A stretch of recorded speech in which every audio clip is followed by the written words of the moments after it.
The next time someone asks you your pronoun, say they.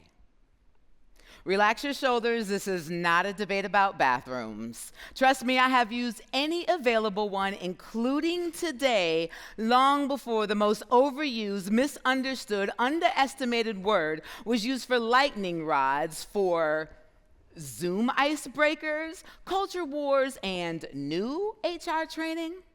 I want to reclaim they, not as a matter of gender, as a matter of genius. According to an international study conducted by me, myself, and I, which is plenty people enough if you know me, I'm a Leo, they is the most successful person on earth. Think about it. No one ever says he should lead the movement or she should run the world, but they should address the housing crisis. They should lower student loans. They should do something about the neighborhood. They should put a breakfast spot right on that corner. They should put a grocery store right in that empty lot. They should do something about that light pole. They get the credit. They get the blame. They get the money, the TED Talk, the girl in the end. Meanwhile, the pronoun you sits there quietly scrolling through your phone, waiting for they to make the next move. Well, today, the pronoun I am here to tell the pronoun you are the pronoun they. There is no they. You have always been the they. I call them sparks. Little flashes of possibility, ideas dressed up as curiosity you probably ignored. Those small moments of intuition, imagination, and vision. Not lottery tickets, not lightning bolts. Sparks will land. And when they land, they will find the genius in all of you, theys. I'm not talking about the kind of genius hiding in skyscrapers behind entry badges and eye scanners. I'm talking about the everyday kind of genius, the kind that lands while you're waiting for your gas to finish pumping, or as a whisper while you're in the shower, or while staring out an airplane window. Sparks, little flares that ask, will you do something with me, please? And you, my new pronoun friends, have always been the they. You're the one building the app. You're the one launching the campaign. You're the one raising the capital, raising the children. They are the doers, the ones brave enough to act before the blueprint is perfect. Let me show you where sparks really live. They do not live in some perfectly lit Pinterest workspace. They do not live out of reach. They do not live on a mountaintop training with Batman and the League of Shadows. Where they do live, tiny apartments, laundry rooms, in your trunk right next to your Amazon returns and those heels you only wore once. You know that tiny drawer in the kitchen that everybody has to have? That junk drawer is holding your next breakthrough. They hide in closets where most people in Atlanta call their recording studios. You can call them your genius lab.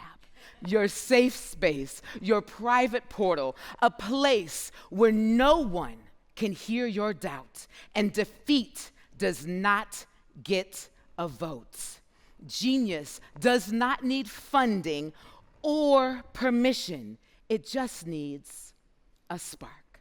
Like my friend Milena, a super vegan who left her six-figure job as an engineer to start an escape room.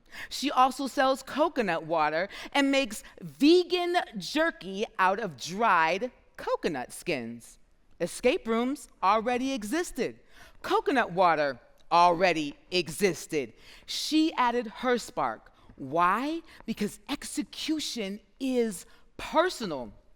Lay's didn't stop Ruffles from existing. There is Louis Vuitton and there is Target. There is Fenty and there is Victoria's Secrets. There is Lululemon and there is Fabletics. And yes, we all know that Tesla started it.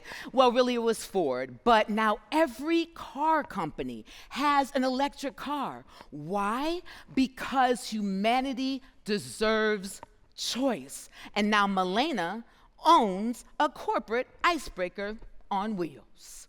Travis Kalanick and his bestie invented Uber and changed the way we think about transportation around the world. And he still got kicked out of a company that he founded. But instead of feeling sorry for himself, Travis invented cloud kitchens, a place where people can start and build their own kitchen without needing a bunch of upfront capital, or where you and I can either drive to or click to order Slutty Vegan and Mickey D's, or Skinny Pop and M&M's. Okay, that might be my combination on a Friday night. We listen, we don't judge. Travis's baby Spark, we found, is worth about $1.1 billion. That is with a B. That is what sparks do. They beget more sparks. Their legacy is to open your next door, your next yes. Sparks, AKA your idea, they are not afraid of you. Why are you afraid of them? Slutty Vegan started as a baby spark. I used to live around the corner in the West End of Atlanta from Pinky's very first food truck. Pinky herself will tell you how that initial food truck used to break down, run out of gas, and get a flat tire on any day. But now Miss Pinky Cole owns a multi-million-dollar burger empire across 5 states.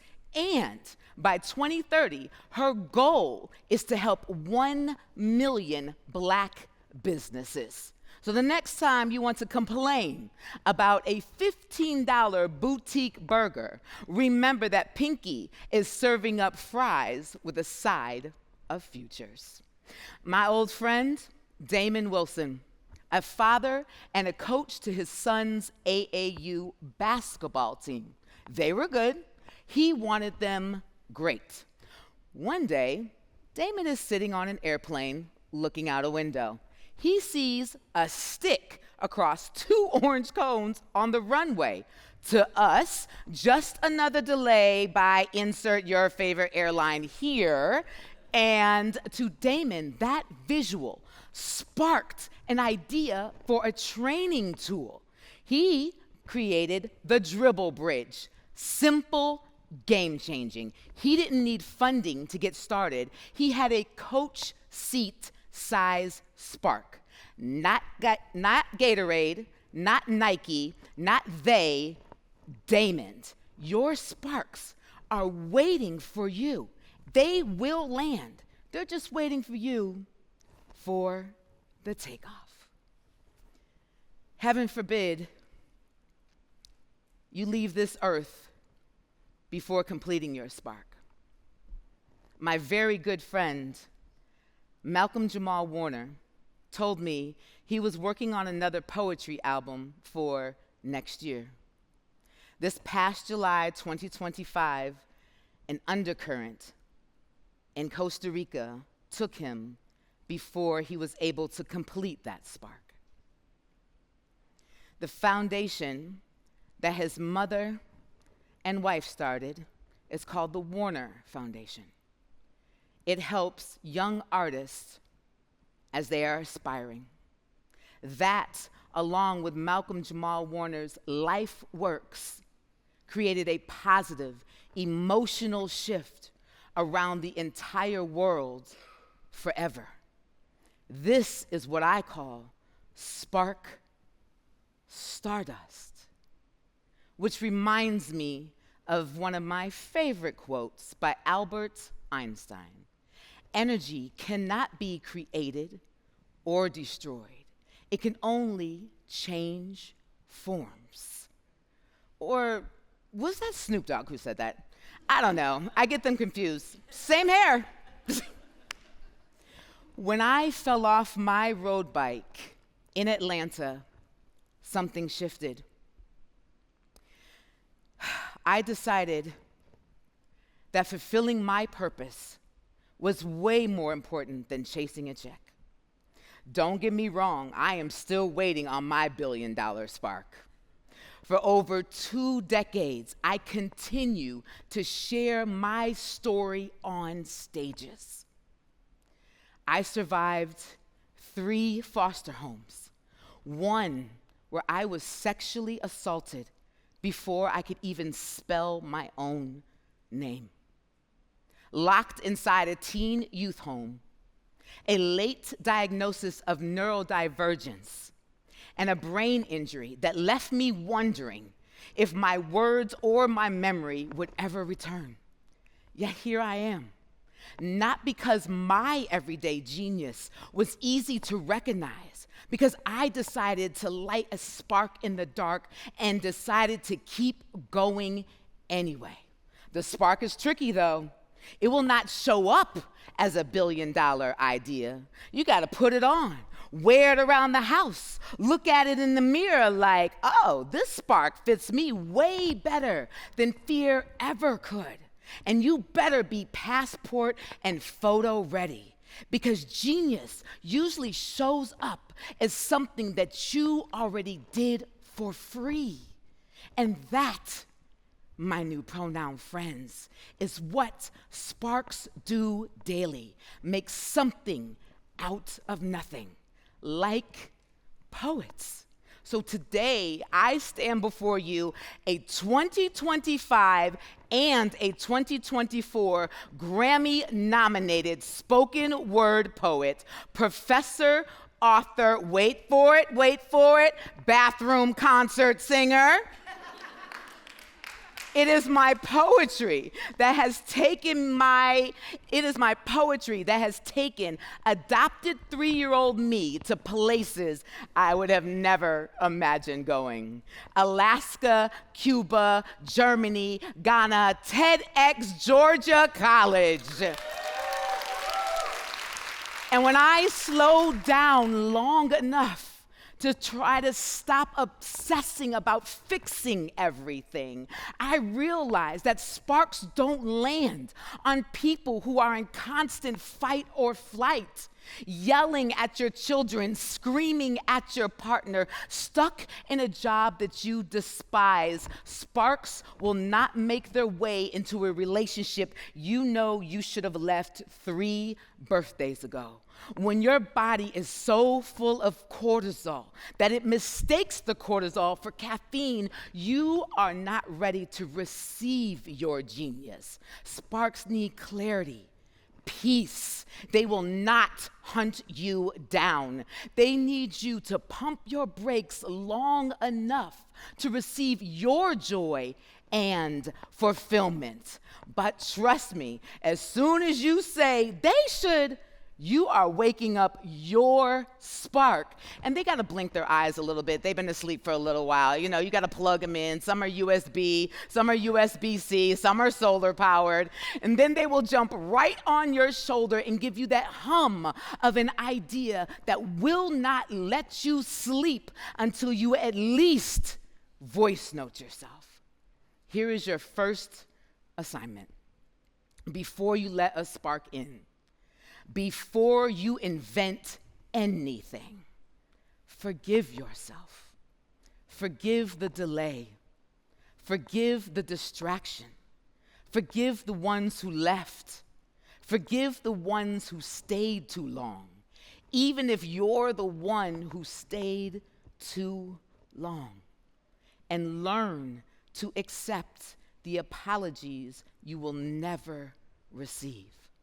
So now, when someone asks you your pronoun, stand up straight, my new pronoun friends, and say they, not because of how you identify, because you're the one building, launching your dream in your community and your car, and you do not need Prada or permission. You just need presence. You do not need a new wardrobe or closet. You just need to treat the one like your genius lab. You're the lab tech, the alchemist, and the blueprint. Tonight, when you go home and start heading towards your wardrobe, do not reach for clothes. Reach for courage.